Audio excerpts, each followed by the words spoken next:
जज साहब, ये करोड़ रुपए ले लो और इस औरत को कातिल साबित कर दो। मुझे बचपन में मेरे जालिम बाप ने सौतेली माँ के कहने पर मार मार कर घर से निकाल दिया था। मैंने दिन रात एक करके पढ़ाई की और फिर मैं एक सेशन जज बन गया। एक दिन एक केस के सिलसिले में एक रईस आदमी ने 1 करोड़ रुपए की रकम मुझे ऑफर की और कहा कि इस औरत को कातिल साबित कर दो, मगर मैंने वो रकम उठाकर उसके मुंह पर दे मारी। अगले दिन जब उस औरत को मेरे सामने पेश किया गया तो उसे देखकर मेरे तो सर पर आसमान ही गिर पड़ा, क्योंकि वो औरत और कोई नहीं बल्कि वो तो मेरा नाम अभिजीत है। मेरी उम्र उस वक्त 15 साल थी और वो दिन मेरी जिंदगी का सबसे बुरा दिन था, जब मेरी माँ हमेशा के लिए मुझे छोड़कर चली गई। हमारा हंसता खेलता परिवार था। मेरे पापा मेरी माँ से बहुत प्यार करते थे।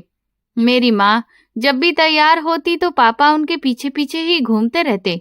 कभी उनका पल्लू संभालते तो कभी उनसे तरह तरह की बातें करते। मैं ये नजारा देखकर बहुत खुश होता था। मेरे लिए वो लोग बहुत कीमती थे, क्योंकि मेरे दिल में सबसे ज्यादा प्यार अपनी माँ के लिए ही था।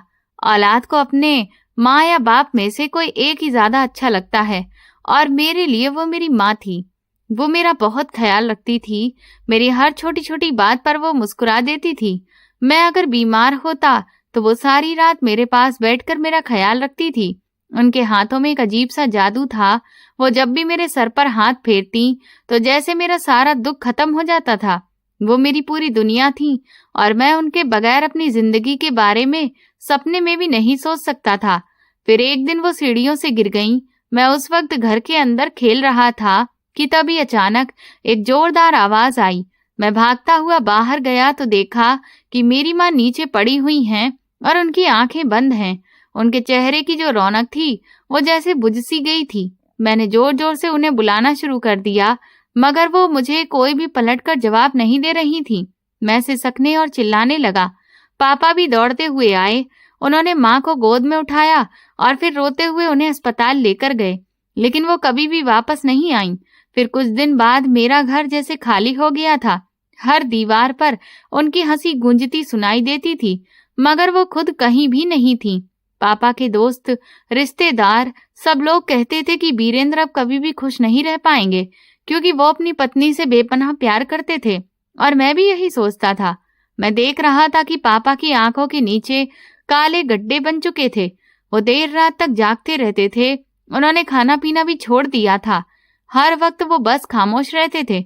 मैं उनके लिए बहुत फिक्रमंद था। मुझे लगता था कि अब वो भी जिंदा नहीं रह पाएंगे, क्योंकि जो इंसान किसी से इतना प्यार करता हो वो इतना बड़ा सदमा बर्दाश्त नहीं कर सकता। और फिर एक दिन अचानक पापा घर से चले गए। मैं पूरा दिन उनको तलाश करता रहा। हर जगह उन्हें ढूंढने गया, बाजारों में, दुकानों पर, उनके दोस्तों के घरों पर, लेकिन वो कहीं भी नहीं मिले। उनका नंबर भी उस वक्त बंद जा रहा था।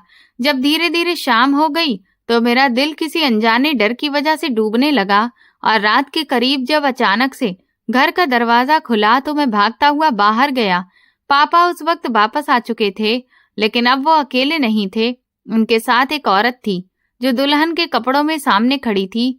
उसके कपड़ों पर तरह तरह की रोशनी झिलमिला रही थी। ये देखकर मैं हैरान रह गया। मेरी आंखों के सामने वो नजारा जैसे पत्थर का बन गया था। पापा ने 2 हफ्ते पहले ही अपनी पत्नी का अंतिम संस्कार किया था, और अब वो एक नई दुल्हन के साथ घर में दाखिल हो रहे थे। उस औरत का नाम मेनका देवी था। मेरे बाप ने उसके साथ शादी कर ली थी। मैं तो सोचता ही रह गया कि आखिर इतनी जल्दी ये सब कैसे हो गया। सारे रिश्तेदार भी हैरान थे। सबके चेहरे अचानक से बदल गए, मगर कोई भी इस बारे में पापा से बात करने की हिम्मत नहीं कर पा रहा था। मैं चुपचाप अपने कमरे में जाकर बैठ गया, और पहली बार मुझे अपनी मरी हुई माँ पर बहुत तरस आया। वो अब इस दुनिया में नहीं है और उनकी जगह कोई और औरत आ चुकी है। 2 दिन तक मैं इस दुख की वजह से खाना भी नहीं खाया। मैं घर के आंगन में बैठा हुआ था कि तब पापा मेरे पास आए। उनके चेहरे पर उस वक्त अजीब सी सख्ती थी। वो बोले, देखो बेटा, जिंदगी एक बार ही मिलती है, जिसे मैं तुम्हारी माँ के पीछे रोने में नहीं गुजारूंगा। उनके मुंह से ये बात सुनकर मैं तो बुरी तरह से चौंक गया। मैं उनकी आंखों में झांक कर देखने लगा। जहां कभी मेरी माँ के लिए मोहब्बत की झलक थी, लेकिन अब वहां पर गुरूर और खुदगर्जी थी। पापा ने कहा, तुम्हारी माँ से मुझे कोई खास प्यार नहीं था। वो एक अमीर बाप की बेटी थी, उसके पास ढेर सारी दौलत थी, जायदाद थी। मैंने उसके नाज नखरे उठाए क्योंकि इसके अलावा मेरे पास और कोई रास्ता नहीं था। लेकिन अब मैं अपनी बाकी की जिंदगी उसके दुख में नहीं गुजार सकता। उनके मुंह से ये बातें सुनकर मैं तो पत्थर का हो गया था। वो कहने लगे, वो मुझसे पूरे 4 साल बड़ी थी और मैं तो अभी भी जवान हूँ। ये सुनते ही मेरे अंदर एक अजीब सा तूफान उठने लगा। मेरे लिए मेरे पिता अब वो नहीं रहे थे जो पहले थे। वो अब मुझे एक अजनबी की तरह लगने लगे थे। इसके बाद पापा ने आगे कहा, मेनका की 2 जवान बेटियां हैं जिनके लिए तुम पूरी तरह से एक अनजान लड़के हो। इसीलिए तुम अपना सामान उठाओ और गेस्ट रूम में जाकर रहने लगो, क्योंकि तुम्हारा कमरा मेनका की बेटियों के कमरे के ठीक सामने है। इनका वहां आना जाना है और तुम्हारे लिए भी ये सब ठीक नहीं है।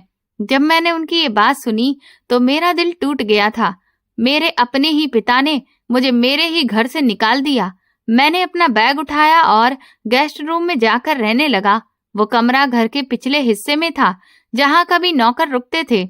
वहां पर खामोशी थी, अंधेरा था। मैंने रोते हुए ही सारी रात गुजारी। मुझे याद आया कि कभी ये सारा घर, ये बंगला, ये जायदाद, सब कुछ मेरी माँ की मिल्कियत थी। मेरे नाना नानी ने अपनी सारी मेहनत इन सब चीजों पर लगा दी थी। ये घर माँ का था तो फिर अधिकार तो इस पर सबसे पहले मेरा बनता था ना। मगर मेरे पापा ने सब कुछ अपने कब्जे में ले लिया था। मैं सोचता रहा कि जिस इंसान को मैं अब तक अपनी माँ से मोहब्बत करने वाला समझता था, वो तो दरअसल उनकी दौलत से ही मोहब्बत करता था। मैंने पहली बार पापा के चेहरे पर असली खुशी देखी, वो खुशी जो मेरी माँ के साथ मैंने कभी भी नहीं देखी थी। और उस दिन मुझे ये एहसास हुआ कि मेरी जिंदगी अब कभी भी वैसी नहीं रहेगी।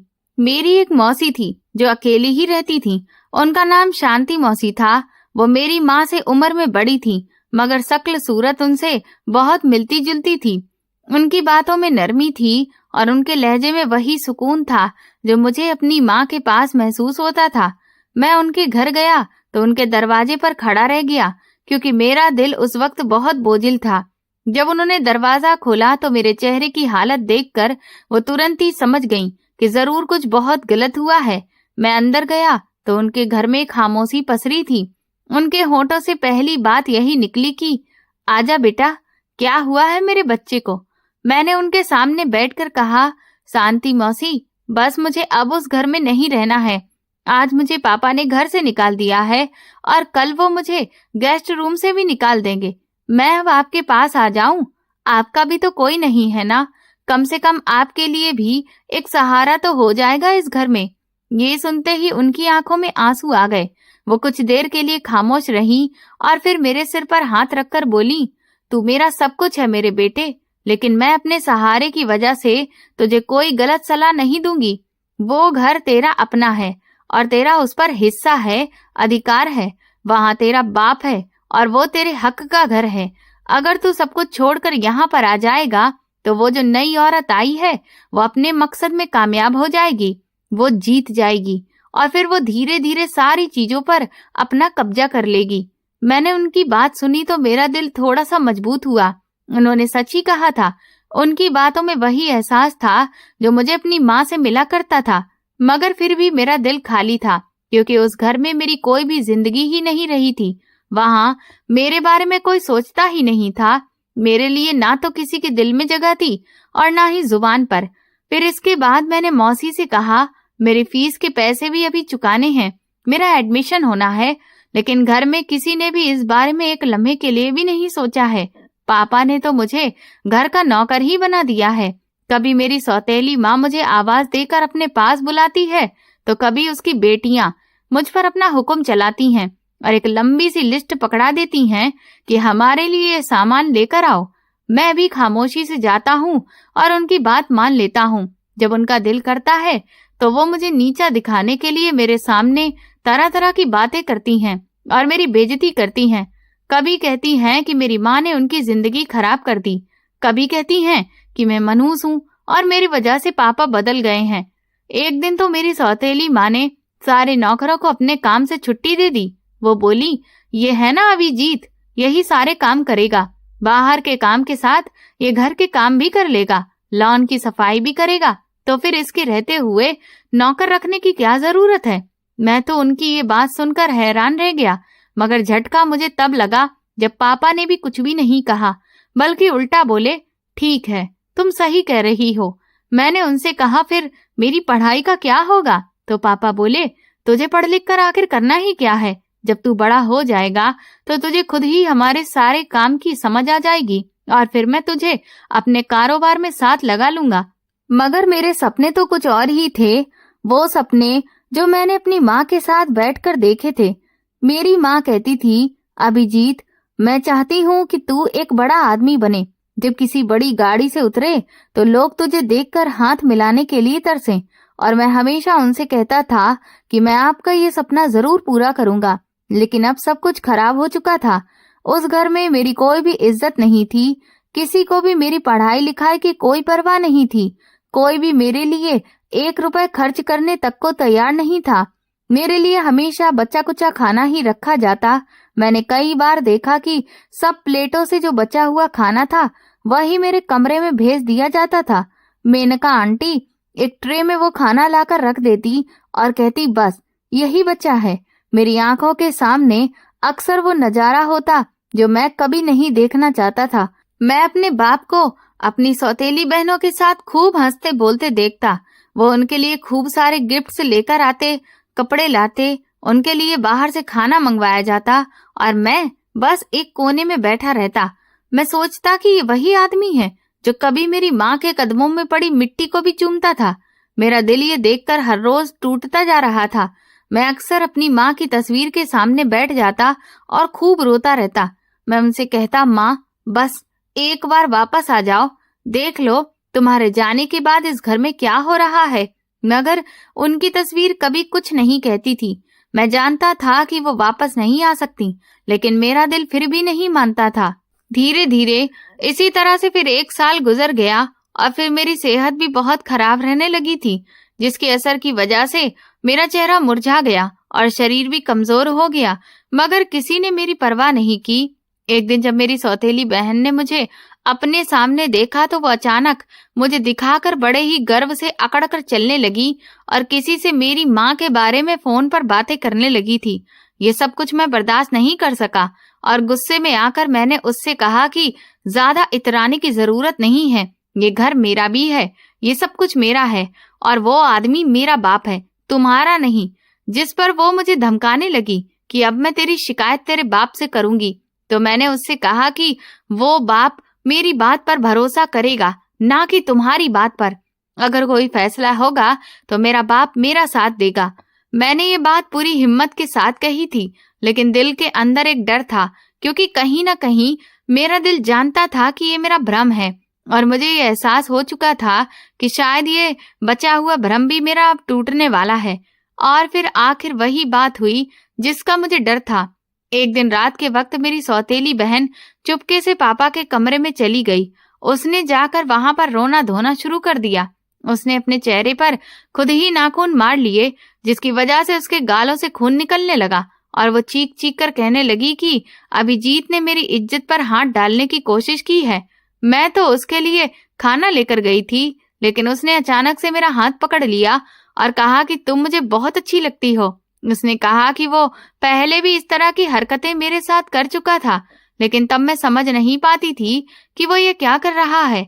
मैंने तो हमेशा यही सोचा कि वो तो मेरा भाई है, वो मेरा सौतेला भाई है, मगर उसने आज साबित कर दिया कि वो भाई कहलाने के काबिल ही नहीं है, बल्कि वो एक शैतान है। उसने अपने शब्दों में रोने की इतनी अच्छी एक्टिंग की कि मेरे पिता ने उस पर भरोसा किया, लेकिन उसकी इस एक्टिंग ने मेरी जिंदगी बर्बाद करके रख दी। मेनका देवी ने मौका देखा और तुरंत ही इस बात को और भी ज्यादा भड़का दिया। वो चिल्लाती हुई बोली कि अपने ही घर में अब मेरी बेटियों की इज्जत सुरक्षित नहीं रही है। उस औरत ने पापा के दिल में जहर भर दिया। उनके कानों में बार बार यही बात डाली कि तुमने जिस लड़के को पाला, आज उसी ने तुम्हारी इज्जत को शर्मसार कर दिया है। पापा का चेहरा ये सुनते ही गुस्से से लाल हो गया। उनकी आंखों में आग सी भर गई। उन्होंने मुझे आवाज दी। मैं भागता हुआ आया तो पापा ने जोर से मेरे गले का गिरेबान पकड़ लिया और धक्का देते हुए बोले कि निकल जाओ इस घर से। तेरे जैसे दरिंदे को मैं इस घर में अब और नहीं रख सकता, दफा हो जा। मैंने उनके पैर पकड़ लिए और रोता रहा कि पापा मेरी बात तो सुन लीजिए, मेरी कोई भी गलती नहीं है, मैंने कुछ भी नहीं किया है। वो लोग झूठ बोल रहे हैं, मेरे खिलाफ साजिश कर रहे हैं। लेकिन पापा मेरी एक भी बात नहीं सुन रहे थे। उनके लिए तो मेरी बात बेमानी थी, उनके लिए तो बस वो औरत और उसकी लड़कियां ही सच्ची थीं। उसके आंसू सच्चे थे और मेरी सच्चाई सिर्फ एक झूठ बनकर ही रह गई थी। मैंने एक बार फिर से उनसे प्रार्थना की, मगर उन्होंने मुझे धक्का दिया और दरवाजे की तरफ इशारा किया कि चले जाओ, वरना मैं खुद तुझे बाहर फेंक दूंगा। मैंने उनकी आंखों में देखा तो वहां एक लम्हे के लिए भी एक बाप का प्यार नहीं दिख रहा था। वो चेहरा जो कभी मेरी माँ के लिए नरम दिल था, अब पूरी तरह से पत्थर बन चुका था। मैं चुपचाप घर से निकल आया। रात का वक्त था, हवा में बहुत सर्दी थी और मेरे दिल में तूफान। मैं खाली हाथ गलियों में अनजान रास्ते पर चला जा रहा था। हर तरफ सन्नाटा पसरा था। मैं जानता था कि अब मेरा कोई भी घर नहीं रहा, मेरा कोई सहारा नहीं रहा। मेरे मन में एक ही ठिकाना था, वो मेरी मौसी शांति थी, जिनके पास मैं हमेशा सुकून महसूस करता था। मैंने सोच लिया कि अब मैं वहीं पर जाऊंगा और उनके पास ही रहूंगा। मुझे अब ना तो कोई हिस्सा चाहिए और ना कोई जायदाद, मुझे तो सिर्फ इज्जत और प्यार चाहिए था, लेकिन वो भी मेरे नसीब से मुझे छिन चुकी थी। मैं फिर उनके घर पहुंचा तो देखा कि दरवाजा खुला हुआ था। मैं हैरान हुआ क्योंकि मौसी कभी भी अपने घर का दरवाजा खुला नहीं छोड़ती थी। मैं अंदर गया तो वहां का नजारा देखकर मेरे कदम रुक गए। उनके घर का सारा सामान बिखरा पड़ा था, सारी कुर्सियां उल्टी पड़ी थीं, अलमारी के दरवाजे भी खुले हुए थे और जमीन पर उस जेवरात के डिब्बे टूटे पड़े थे। मैं डर के मारे मौसी को आवाज देने लगा, मगर पलटकर कोई भी जवाब नहीं आया। मैं फिर अंदर के कमरे में गया तो मौसी कुर्सी पर बैठी थी, उनके चेहरे पर खामोशी थी। मैं उनके पास गया और उनके कंधे को हिलाया कि मौसी उठ जाइए, आखिर क्या हुआ है, आपके यहाँ कौन आया था? मगर वो ना तो हिली और ना ही कुछ बोली। उनकी आंखें बंद थीं और चेहरे पर एक अजीब सी कठोरता थी। तब मुझे समझ आया कि जरूर उनके घर में चोरी हुई है और चोरों ने सिर्फ सारा सामान नहीं लिया बल्कि उनकी जिंदगी भी अपने साथ ले गए। मैं वहां उनके पास ही बैठ गया। मेरा दिल ये सब देखकर फटने लगा, आंखों से आंसू बहने लगे। मुझे ऐसा लगा जैसे मेरी माँ एक बार फिर से मुझसे जुदा हो गई है। अब मैं बिल्कुल अकेला रह गया था, ना तो मेरे पास कोई घर था, ना कोई रिश्तेदार जो मेरा साथ देता। मैं ना उन्हें घर में वापस जा सकता था और ना ही अब किसी को अपना दुख सुना सकता था। अगले दिन जब रिश्तेदार शमशान घाट पर जमा थे तो मैं भी वहां मौजूद था। जिस जगह पर मेरी माँ की चिता जलाई गई थी, आज उसी जगह पर मेरी मौसी की चिता भी सजाई जा रही थी। मैं उनकी चिता के ठीक सामने खड़ा था। मेरे अंदर एक अजीब सी खामोशी थी। लोग आ रहे थे, जा रहे थे, लेकिन मैं वहीं खड़ा रहा और उसके बाद किसी ने मुझे कभी भी नहीं देखा। मैंने फिर फैसला कर लिया था कि अब मैं किसी के सहारे नहीं रहूंगा। अब मेरी अपनी लड़ाई है जो मुझे खुद ही लड़नी है। ये सफर मेरे लिए आसान नहीं था। मेरे साथ सिर्फ मेरी माँ और मौसी का आशीर्वाद था और कुछ भी नहीं। हालांकि मौसी ने इस दुनिया से जाने से पहले मेरे लिए एक छोटा सा डिब्बा छोड़ा था, जिसमें 2 सोने की अंगूठियां थीं, कुछ पैसे थे और एक चिट्ठी भी थी जो मुझे उनके घर से मिली थी, जिसमें लिखा था कि मेरा इस दुनिया में कोई नहीं है, इसीलिए मैं सब कुछ अपने बेटे अभिजीत के लिए छोड़कर जा रही हूँ। बेटा, तुम हमेशा अच्छे इंसान बनना, लोगों को इंसाफ दिलाना। उनके ये शब्द मेरे दिल पर छप गए थे। वहीं से मुझे अपनी राह मिली। मैंने फिर सोच लिया कि मुझे अब क्या करना है। मेरे पास थोड़ा बहुत जो कुछ पूंजी थी जो मौसी ने मेरे लिए छोड़ी थी, मैंने उसी का इस्तेमाल करके अपनी पढ़ाई दोबारा से शुरू की और अपने लिए रोजगार का भी इंतजाम किया।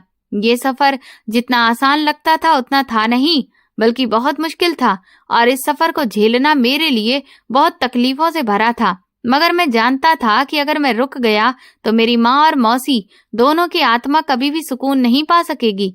इसीलिए मैंने अपने आंसू पोंछे और जिंदगी के इस सफर पर चल पड़ा। मेरी मंजिल आसान नहीं थी। मैंने ये बात बचपन में ही समझ ली थी, जब अपनी माँ के चेहरे की झुर्रियों में मेहनत और कुर्बानी की कहानी देखी थी। मेरी मौसी हमेशा कहती थी कि तुम वो बेटे हो जो अपनी माँ के सपनों को सच्चाई में बदल दोगे। मेरी मौसी सिलाई का काम करती थी, उनके हाथों में छाले थे और आंखों में नमी। ये सारी यादें मुझे कभी भी सुकून से बैठने नहीं देती थी। मैं हमेशा सोचता था कि मेरे नाना नानी के पास तो इतनी जायदाद थी, फिर उन्होंने मौसी को उसमें से कोई हिस्सा क्यों नहीं दिया, और मौसी ने कभी शादी क्यों नहीं की। शायद इसके पीछे भी कोई गहरा राज होगा। मेरी मौसी और माँ का सपना था कि मैं पढ़ लिखकर वो मुकाम हासिल करूं जहां तक पहुंचने का सोचना भी आम इंसान के बस की बात नहीं होती। मैंने बचपन से ही खुद को मेहनत करने के लिए तैयार कर दिया था। मैं फुटपाथ पर बैठकर किताबें बेचता था, कभी सर्दी के मौसम में कपकपाते हाथों से चाय बनाता और ग्राहकों को देता, लेकिन दिल में हमेशा एक आग जलती रहती थी कि मुझे कामयाब होना है। मेरी जिंदगी का मकसद एक ही था, इंसाफ के लिए खड़ा होना। मैं स्कूल के दिनों से ही अपनी पढ़ाई पर भरपूर ध्यान देता था। मैं हर क्लास में सबसे आगे रहता था। मेरी माँ कहती थी कि बेटा, अगर नीयत सच्ची हो तो किस्मत भी मेहनत के आगे झुक जाती है। मैं इस बात पर भरोसा रखता था। जब मैं कॉलेज पहुंचा तो हालात थोड़े और गंभीर हो गए, क्योंकि वहां की किताबें महंगी थीं और फीस भरना भी मुश्किल हो गया था। लेकिन फिर भी मैंने हार नहीं मानी। मैं छोटे मोटे काम करता रहा, दिन में पढ़ाई, रात में मेहनत करता, कभी फुटपाथ पर सो जाता तो कभी स्टेशन पर अखबार बेचता, लेकिन मैंने अपने सपनों को मरने नहीं दिया। फिर एक वक्त वो आया जब मैंने कॉलेज के एग्जाम्स में टॉप किया और मेरी मेहनत रंग लाई। मुझे स्कॉलरशिप मिल गई थी। मेरे लिए वो पल किसी बड़ी प्रार्थना के पूरे होने जैसा था। मैंने फिर LLB में एडमिशन लिया। मैं जानता था कि आज जहाँ कहीं भी मेरी माँ और मौसी होंगी, वो बहुत खुश होंगी। वो हमेशा कहती थी कि हमारा बेटा इंसाफ का रखवाला बनेगा। मैंने ये फैसला किया था कि मैं कभी भी झूठ का साथ नहीं दूंगा, कभी भी किसी के अधिकार पर डाका नहीं डालने दूंगा। मैंने फिर दिन रात एक कर दिया, अपने हर सबक को इस तरह पढ़ा जैसे कि वो मेरी जिंदगी का आखिरी इम्तिहान हो। मैं अब जवान हो चुका था और दिखने में बहुत ही खूबसूरत और संजीदा इंसान बन गया था। मेरी आंखों में भरपूर भरोसा और दिल में ईमान था। वक्त गुजरता गया, मेरी मेहनत ने रंग दिखाया। फिर वो दिन आया जब मैं सेशन जज बन गया। जब पहली बार मैं अदालत की कुर्सी पर बैठा तो मेरी आंखों के सामने मेरी माँ और मौसी के चेहरे घूमने लगे। मुझे ऐसा लगा जैसे वो दोनों मेरे सामने ही खड़ी हैं और मेरी कामयाबी देखकर मुस्कुरा रही हैं। मेरी कामयाबी सिर्फ मेरी ही नहीं थी, वो उन दोनों की कुर्बानियों की मेहनत का सिला थी। मेरी जिंदगी अब पूरी तरह से बदल चुकी थी। मेरे पास अब एक बड़ी गाड़ी थी, एक खूबसूरत घर था। मेरे दरवाजे पर लोग इंसाफ मांगने के लिए आते थे। जब भी मैं अदालत से निकलता तो लोग मुझसे हाथ मिलाने के लिए लाइन में खड़े होते थे। मैं देश के मशहूर जजों की लिस्ट में शामिल हो चुका था। मेरी उम्र कम थी और मेरा इंसाफ लोगों को हैरान कर देता था। मैंने कभी भी 1 रुपया भी रिश्वत के तौर पर नहीं लिया था। मेरी पहचान एक ईमानदार और सख्त जज के तौर पर थी। लोग कहते थे कि मैं इंसाफ का प्रतीक हूँ, और बस ये सब सुनकर ही मैं अपनी जिंदगी से पूरी तरह से संतुष्ट था। लेकिन मेरे दिल के एक कोने में अभी भी एक खाली जगह थी। वो जगह मेरे बाप की थी, जिसने मुझे छोड़ दिया था। मैंने कभी भी पलटकर उन्हें नहीं देखा था कि वो कहाँ हैं और किस हालत में हैं। सुनने में आया था कि उन्होंने अपनी दोनों सौतेली बेटियों की शादी कर दी है, लेकिन मुझे इन बातों में अब कोई भी दिलचस्पी नहीं रही थी। मैं अपनी माँ और मौसी से ही अपने दिल की सारी बातें करता था, जिससे मुझे सुकून मिलता था। मैं उन्हें अपनी कामयाबी का हाल सुनाता था और उनकी तस्वीरों के सामने बैठकर उन्हें ऐसे महसूस करने की कोशिश करता था जैसे कि वो अभी भी मेरे साथ ही हों और मेरी सारी बातें सुन रही हों। मेरी मंजिल आसान नहीं थी, मगर मैंने हार नहीं मानी, क्योंकि मैं जानता था कि सपने उनके ही पूरे होते हैं जो लोग खुद पर भरोसा रखते हैं। मेरे बहुत सारे ऐसे केस थे जो अभी भी लाइन अप हो चुके थे और मुझे उनके लिए इंसाफ करना था। मुझे बहुत काम करना था। एक दिन जब मैं अपने ऑफिस में आया तो पता चला कि पहले से एक बहुत अमीर आदमी मेरा इंतजार कर रहा था। उसने मेरे लिए खास तौर पर अपॉइंटमेंट लिया हुआ था। वो दिखने में बहुत ही परेशान लग रहा था। उसके चेहरे पर घबराहट साफ नजर आ रही थी। वो मेरे केबिन के अंदर लगातार टहल रहा था और जब उसने मुझे देखा तो बैठते ही गहरी सांस ली। मैंने उससे कहा, बताइए, आखिर आपका क्या मामला है? वो बोलने लगा कि ये एक बड़ी ही राजदार बात है, इसीलिए मैं किसी का नाम यहाँ पर जाहिर नहीं करूंगा, बस आप मेरी बात समझ जाइए। मैंने कहा कि देखिए, जो भी बात होगी मैं कानून के मुताबिक ही सुनूंगा, बताइए आप आखिर क्या चाहते हैं। वो फिर खामोशी से बैठा, फिर धीरे से अपनी कहानी बयां करने लगा कि उसका बेटा किसी लड़की से मोहब्बत कर बैठा था, और मोहब्बत भी ऐसी कि उसके लिए वो कुछ भी कर जाने को तैयार था। लेकिन लड़की की जो माँ थी वो बहुत ही सख्त औरत थी। लड़की के घरवाले भी काफी सख्त किस्म के लोग थे।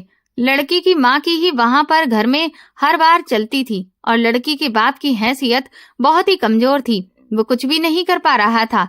उसने कहा कि मेरे बेटे ने उस लड़की की सेवा करने और उससे प्यार करने में कोई भी कसर नहीं छोड़ी थी। उसने उसे अपनी आंखों का तारा बना रखा था, अपने सर आंखों पर बिठाया हुआ था। वो लड़की जो भी उससे कहती थी वो वही करता था, लेकिन वक्त के साथ साथ उसकी फरमाइशें बढ़ती गईं, यहाँ तक कि उस लड़की ने हमारी एक दुकान भी अपने नाम पर करवा ली। मेरे बेटे ने मुझे चोरी छुपे ये सब कुछ किया, लेकिन जब मुझे पता चला तब भी मैंने कुछ भी नहीं कहा कि चलो कोई बात नहीं, घर की बहू है, हमारे पास तो भगवान का दिया हुआ बहुत कुछ है। लेकिन फिर उसकी फरमाइशें और भी बढ़ने लगीं। मेरे सामने वो आदमी अपनी कहानी बताता रहा कि उसका बेटा लड़की के इश्क में उलझ गया था, यहाँ तक कि उस लड़की ने हमारे खानदानी घर को भी अपने नाम पर लिखवाने की फरमाइश जताई। मेरा बेटा मुझे ये बात नहीं बता सकता था क्योंकि मैं उसका बाप था और ये घर मैंने अपनी मेहनत से बनाया था। लेकिन दूसरी तरफ उसकी पत्नी नाराज होकर अपने मायके जाकर बैठ गई, और उसकी पत्नी की माँ ने भी कहा कि वो घर हमारी बेटी के नाम पर कर दो, तभी हम अपनी बेटी को वापस भेजेंगे, नहीं तो फिर मेरी बेटी को तलाक दे दो। मेरा बेटा उसे बहुत प्यार करता था, इसीलिए वो बेचारा बीच में ही फंस गया कि अब वो क्या करे। एक तरफ उसका बाप था और दूसरी तरफ बीवी। उसने इतना प्रेशर लिया कि वो धीरे धीरे डिप्रेशन में चला गया, और फिर एक दिन उसने अपनी जिंदगी को ही अलविदा कह दिया। मेरा बेटा इस दुनिया में अब नहीं है। मैंने उस शख्स से अफसोस के साथ कहा कि मुझे बहुत दुख है, आप अदालत में जाकर और कानून के मुताबिक ही अपना इंसाफ मांगिए। अगर आपके बेटे के साथ बुरा हुआ है तो ये फिर ना इंसाफी हुई है, और हम उसको इंसाफ दिलाने की पूरी कोशिश करेंगे। आपके साथ किसी भी तरह की कोई नाइंसाफी नहीं होगी। वो आदमी फिर रुक गया, फिर गुस्से में जोर जोर से कहने लगा कि मैं उस औरत की माँ को सजा दिलाना ही चाहता हूँ। मैं चाहता हूँ कि उसे सबसे अधिक कठोर सजा मिले। मैं चाहता हूँ कि वो जेल में रहे या फिर वो मर जाए, वो कभी भी बाहर ना निकले।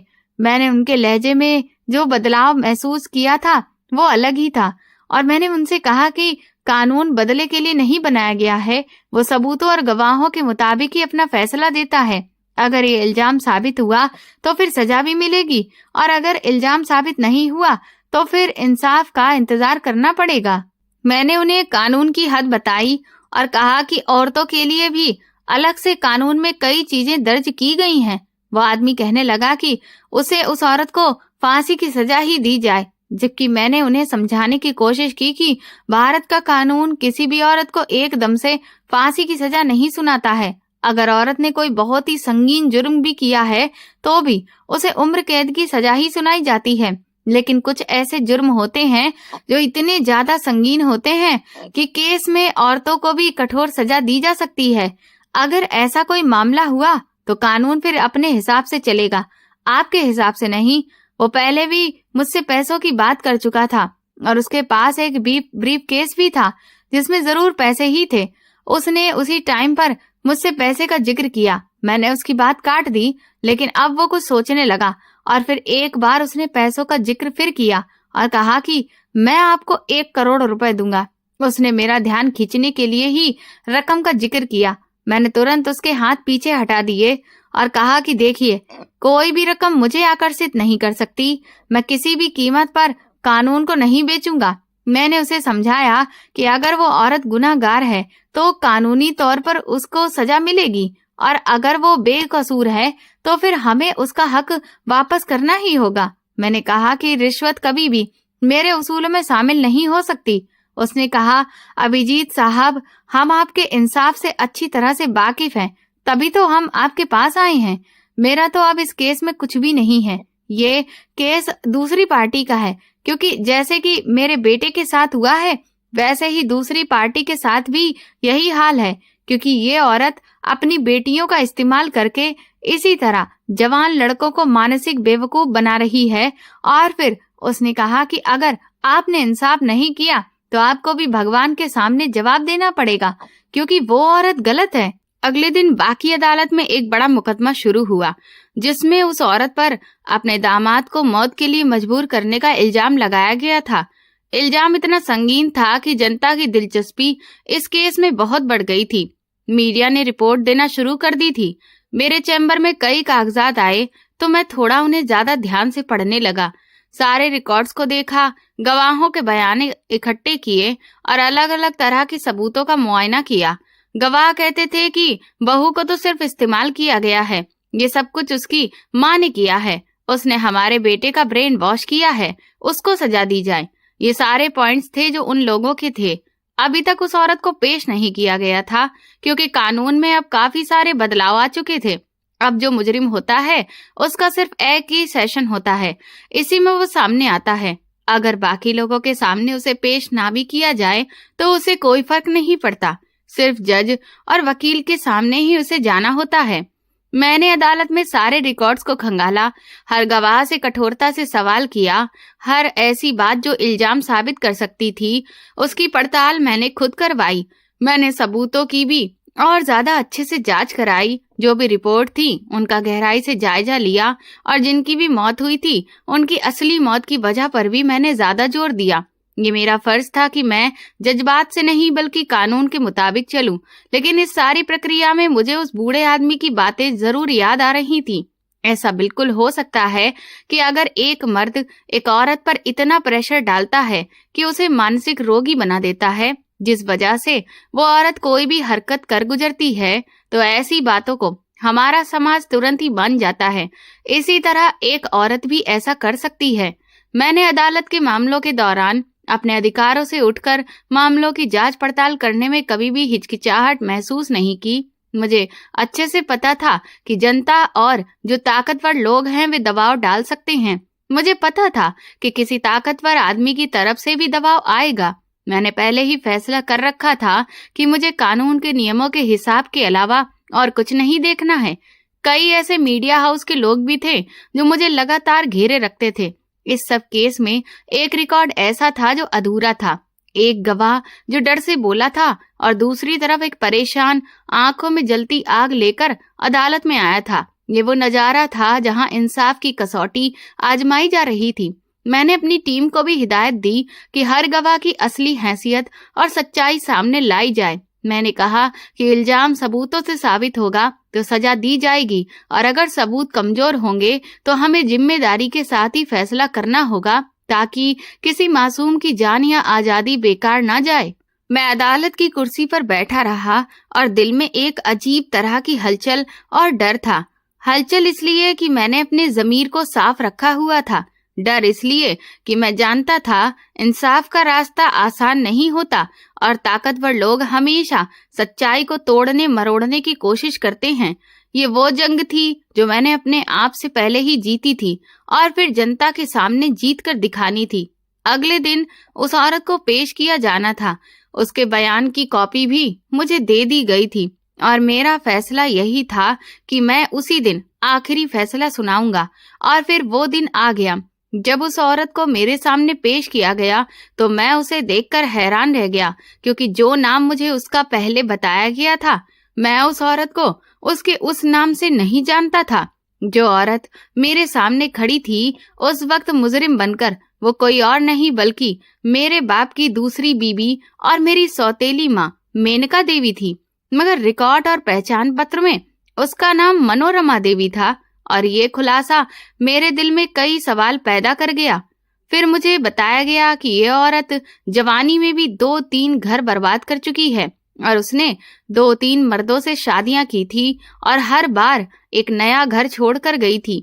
इसकी जिंदगी के किस्से सुनकर मुझे पहले तो दुख हुआ और फिर गुस्सा भी आया, क्योंकि मेरे अतीत की यादों में यही वो औरत थी जिसने हमारे घर में आकर सब कुछ बदल दिया था। और इसका वर्तमान पति वीरेंद्र था, जो उसके साथ रहने की वजह से पैरालाइज का मरीज बन चुका था। यही वो वीरेंद्र थे जिनका नाम मैंने सुना, मगर जिनके लिए मैं अपने बचपन में जख्म बनते देख रहा था। आज इस आदमी की तस्वीर मेरे मन में जुड़ी हुई थी। मुझे पता ही नहीं था कि मेरी सौतेली माँ के नाम के पीछे इतनी गहरी कहानी छुपी हुई है। आज जब सब कुछ सामने आ रहा था, मुझे पता चला कि उसकी बड़ी बेटी ने भी अपने पति के साथ वैसा ही किया था जैसा उसने अपने बाकी रिश्तों में किया था। और वही लड़का जो इस दुनिया से चला गया था, वही था जिसके बाप ने पिछले दिनों मेरे पास आकर इंसाफ के लिए गुहार लगाई थी। उनकी आंखों में दर्द था और अब इस परिवार की दूसरी बेटी से जुड़ा हुआ भी केस मेरे सामने आ गया था। इस बार तो उन्होंने बाकायदा अपने ही हाथों से अपने दामाद को खत्म कर दिया था और साथ साथ सारी जायदाद भी अपने नाम पर करवा ली थी। ये सब बातें जब सबूतों के साथ अदालत में सबके सामने आई तो जैसे सांसें ही रुक गईं। सबूत के तौर पर वीडियो रिकॉर्डिंग शामिल थी जिसमें वो खुद ही बात कर रही थी। कॉल रिकॉर्ड थे जिनमें उसकी आवाज साफ मिलती थी और कुछ जायदाद की दस्तावेज की बातचीत भी शामिल थी जिसके दस्तखत उनके नाम पर ही मौजूद थे। जब मैंने उसको पास से देखा तो ये वही चेहरा था, वही अंदाज। मेरी आंखें उसकी तरफ जम गईं और उसकी आंखें भी मेरी तरफ जाकर एकदम से चौंकी और फिर उसने अपनी पलकों को नीचे गिरा लिया। शायद वो ये न समझ सकी कि एक दिन उसे उसी शख्स के सामने खड़ा होना पड़ेगा जिसने उसे कभी नहीं रोका था। उस औरत ने अपने अंदर छिपी हुई जलन और लालच को एक खानदान पर थोप दिया था। अदालत में जो भी सबूत आए वे बिल्कुल साफ थे। वीडियो में वो खुद ही इस बात को कबूल कर रही थी। उसमें किसी भी तरह की हिचकिचाहट नहीं दिख रही थी। कॉल रिकॉर्ड्स बताते थे कि उसने जायदाद के सिलसिले में ये सारी बातचीत की और धमकियां दी। कुछ रिकॉर्ड ऐसे भी थे जिनमें उसने साफ शब्दों में कहा था कि वो सब कुछ अपने नाम कराए बिना सांस नहीं लेगी और उसके बाद जो दस्तावेज आए वे उसके प्लान की गवाही चिल्ला चिल्ला कर दे रहे थे। अब सब कुछ साफ था, मगर जब फैसले की बारी आई तो उस औरत ने अदालत में अचानक से एक अलग ही रूप दिखा दिया। वो जोर जोर से चिल्लाई और बोली कि ये तो मेरा बेटा है, ये मेरे खिलाफ फैसला नहीं कर सकता। वो ये सब कुछ इस तरह से बोली जैसे वो खुद में निश्चिंत हो और सबको धोखा भी दे देगी। उसने अपनी बेटियों के सामने मेरी माँ होने का रोना धोना मचाया और जोर जोर देकर बोली, अभिजीत मैं हूँ तुम्हारी माँ, तुम्हें याद है ना कि मैं कौन हूँ। अदालत के हॉल में बैठे हुए लोगों के चेहरे अचानक से बदल गए थे। लोग हैरत से मुझे देख रहे थे कि क्या ये वही औरत है जिसने मेरे घर को बर्बाद किया था। मैंने एक नजर उसकी तरफ देखा और फिर अपने खास अंदाज में कहा, जी मुझे याद है, आप चुपचाप बैठ जाइए। मेरी आवाज में सख्ती जरूर थी, मगर उसके अंदर समझ अभी भी नहीं थी कि अदालत में जज्बात नहीं चलते। फैसला सुनाते हुए मैंने पूरी संजीदगी के साथ सारे गवाह और सबूत का हवाला दिया। मैंने वीडियो क्लिप यानी तस्वीरें, कॉल रिकॉर्डिंग्स, जायदाद के दस्तावेज और गवाहों के बयानों को साफ तौर पर सामने रखा। मैंने दिखाया कि कैसे एक प्लानिंग के तहत जायदाद को जबरदस्ती अपने नाम पर करवाया गया और कैसे दबाव और धोखाधड़ी के जरिए एक इंसान को उसके अधिकार से अलग कर दिया गया। मैंने अदालत में कहा कि जब एक इंसान को लगातार मानसिक तनाव में रखा जाए तो उसके फैसले ऐसे ही होते हैं कि वो सोचने समझने की क्षमता खत्म कर देता है और फिर उसके अधिकारों को छीन लिया जाता है। मैंने इस बात पर जोर दिया कि कानून सिर्फ शब्दों से नहीं बल्कि दावों से चलता है, सबूत से चलता है। इसलिए हमें साबित करना होगा कि ये सब कुछ जानबूझकर और प्लानिंग के तहत किया गया था। मेरे शब्दों और दलीलों ने इस केस को और भी ज्यादा मजबूत कर दिया था। अदालत की फाइलों में जो कागजात पड़े थे वे एक दूसरे की पुष्टि कर रहे थे। मैंने वकीलों की दलीलों को अच्छे से सुना और हर सवाल का जवाब भी सबूत के जरिए ही दिया। अदालत में संजीदगी के साथ हर पहलू को परखा गया और आखिरकार नतीजा ये निकला कि जुर्म साबित हो चुका था। उसके बाद फैसला आया जो बहुत ही सख्त मगर कानून के मुताबिक था। उस औरत को फांसी की सजा तो नहीं हुई, मगर उसे उम्र कैद की सजा सुनाई गई। उसके खिलाफ सारे जुर्म साबित हुए और फिर उसका अंजाम कानूनी सजा की शक्ल में सामने आया। उसके साथ उसकी बेटियों को भी कुछ सजा और जुर्माना दिया गया, जिसका मकसद सिर्फ बदला नहीं बल्कि नुकसान की भरपाई था। और जो भी जायदाद उन लोगों ने जबरदस्ती अपने नाम पर करवाई थी वो जब्त करके उनके असली मालिकों को वापस कर दी गई। ये सुनते ही अदालत के अंदर उस औरत ने रोना धोना शुरू कर दिया और माफी मांगने लगी, लेकिन कानून के आगे उसका ये दिखावा भी कमजोर पड़ गया। उसने कितना भी अच्छा ड्रामा किया लेकिन उसे कुछ भी हासिल नहीं हुआ। उसके आंसू उसकी बेबसी को जाहिर कर रहे थे, मगर अदालत ने तो कानून के मुताबिक ही फैसला सुनाया था और इसके बाद ही इस मुकदमे के नतीजे में पूरे समाज में एक मिसाल कायम हुई थी। ये औरत मेरे लिए मुजरिम जरूर थी, ये वही औरत थी जिसने मेरा बचपन बर्बाद किया था, जिसने हमारे घर की रौनक छीन ली थी, जिसने मेरे बाप की इज्जत को नीचा दिखाया था।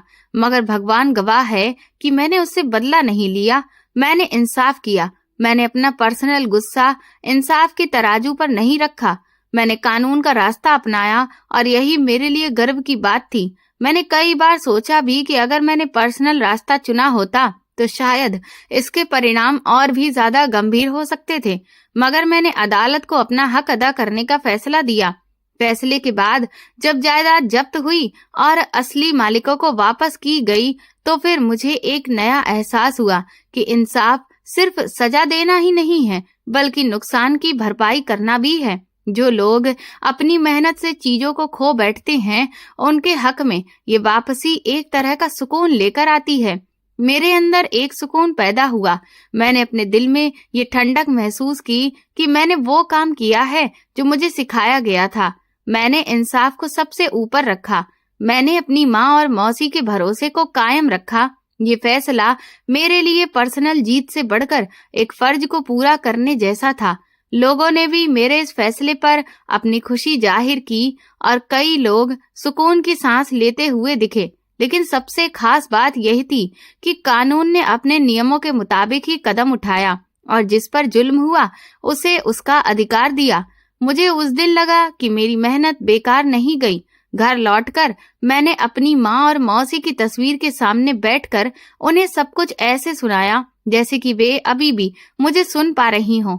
मैंने कहा कि मैंने आज वही किया जो आप दोनों ने चाहा था। मैंने इंसाफ किया। मैंने बदले की जगह कानून को ऊपर रखा और यही मेरी सबसे बड़ी कामयाबी थी। मैंने उनसे वादा किया कि मैं आगे भी हमेशा इसी रास्ते पर चलूंगा। जो भी मेरी अदालत में आएगा मैं उसके अधिकार और सच्चाई को सामने लाकर इंसाफ करूंगा। इस वाक्य ने मेरे दिल में ये बात पक्की कर दी कि इंसाफ का रास्ता मुश्किल जरूर होता है मगर वही सबसे जरूरी है। इसके बाद मैं सालों बाद अपने पुराने घर अपने बाप से मिलने गया, क्योंकि मेनका देवी तो अब जेल जा चुकी थी और अब वही उसकी दुनिया थी। वहीं पर उसकी बाकी की जिंदगी बीतनी थी और शायद वो अपनी सजा पूरी होने से पहले ही मर भी जाती। जो भी था, लेकिन अब उसके लिए कोई भी प्रार्थना करने वाला नहीं बचा था, क्योंकि उसने जो बोया था वही काटा। मगर मैं एक ऐसा इंसान था जिसके दिल में बदला नहीं था। मैं बस ये चाहता था कि मेरा बाप ठीक हो जाए।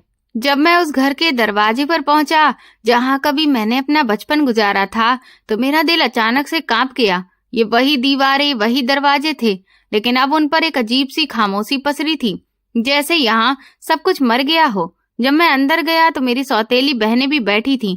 उनके चेहरे पर अब वो गर्व नहीं बल्कि बेइज्जती के निशान थे। ये वही दोनों थीं जिनमें से एक ने मेरे ऊपर झूठा इल्जाम लगाया था कि मैंने उनके साथ गलत करने की कोशिश की है। मैं उनके चेहरे को देखता रहा। उनकी शक्लें बिगड़ चुकी थीं, जैसे वक्त ने उन पर अपनी मार मार कर असर डाल दिया हो।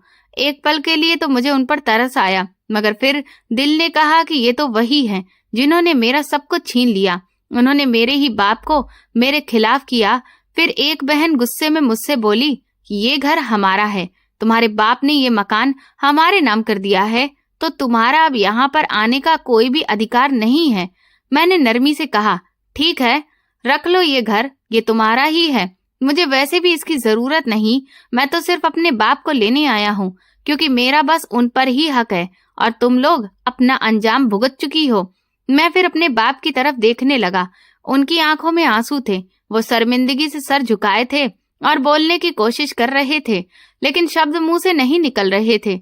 उन्होंने जैसे तैसे हाथ जोड़े और माफी मांगने लगे। मैं तुरंत आगे बढ़ा, उनके हाथों को पकड़ा और कहा, आप ऐसा मत करिए, मैं आपका बेटा हूँ, आप मेरे पिता हैं। मैं आपसे अब नाराज नहीं हूँ, मैंने आपको माफ कर दिया है। मेरे बाप की हालत बहुत खराब थी, उनके शरीर का आधा हिस्सा लाचार था, एक हाथ और एक टांग बिल्कुल भी काम नहीं कर रही थी। वो कुर्सी पर बैठे रहते थे, उनकी आंखों में एक अजीब सा डर था, जैसे कि वो हर लम्हे अपने गुनाहों का बोझ महसूस कर रहे हों। मैंने उनके कंधे पर हाथ रखा और कहा कि आप मेरे साथ चलिए, मैं आपको अपने घर लेकर जाऊंगा, आपको किसी भी चीज की कमी नहीं होने दूंगा। उन्होंने मेरी तरफ देखा, उनकी आंखों में आंसू आ गए, जैसे बरसों बाद किसी ने उनको प्यार से देखा हो, उनका हाथ पकड़ा हो। फिर मैं उन्हें अपने साथ लाया। रास्ते में उनकी आंखों से आंसू बहते रहे।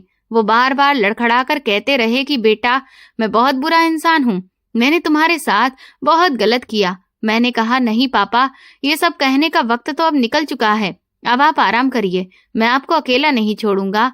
मैंने उनके लिए अपने घर में एक कमरा खास तौर पर तैयार किया और एक मेल नर्स रखा जो उनकी देखभाल करता था, उनको वक्त पर दवाइयां देता, खाना खिलाता और उनके कपड़े बदलता। मैं खुद रोज उनके पास जाकर बैठता, उनसे बातें करता, उनका माथा सहलाता। वो कभी कभी रोते और कहते कि बेटा, अगर वक्त पीछे लौट पाता तो मैं कभी भी मेनका जैसी औरत से शादी नहीं करता। मैंने कहा, जो हो गया वो हो गया, फिक्र ना करें, अब आप मेरे पास हैं। मैं उनके लिए फल लाता, उनके पसंद का खाने बनवाता, कभी कभी उनके साथ चाय पीता। वो बहुत खुश हो जाते, कहते अब मुझे सुकून मिलता था। वो रात को अक्सर जाग जाते और कहते कि मुझे सपने में तेरी माँ दिखाई देती है। वो कहती है कि अपने बेटे को अब मत रुलाना, उसका ख्याल रखना। उस वक्त मैं उनके आंसू पोंछ देता और कहता कि अब आपको किसी बात की फिक्र करने की जरूरत नहीं है, बस आप आराम करिए। मेरा दिल सुकून में था कि मैंने अपने बाप को माफ कर दिया है। मैंने उनके साथ वो किया जो एक सगे बेटे को असल में करना चाहिए। मैंने कोई बदला नहीं लिया। मैंने अपने भगवान से यही प्रार्थना की कि मेरे पापा को वो माफ कर दे। वो गुनाहगार जरूर थे, मगर आखिरकार उन्होंने अपनी गलती मान ली थी।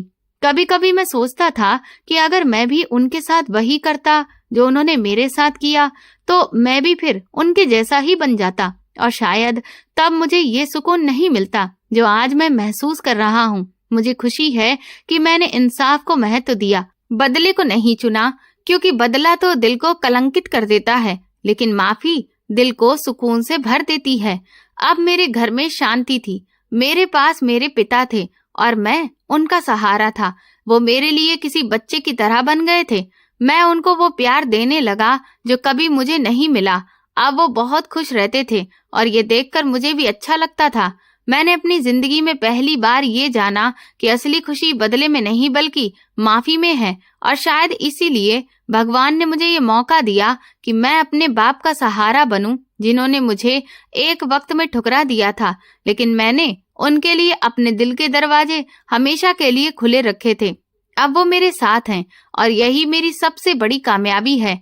तो दोस्तों, आप बताइए, क्या मैंने जो किया वो सही था? आपको ये कहानी कैसी लगी मुझे कमेंट सेक्शन में जरूर बताएं।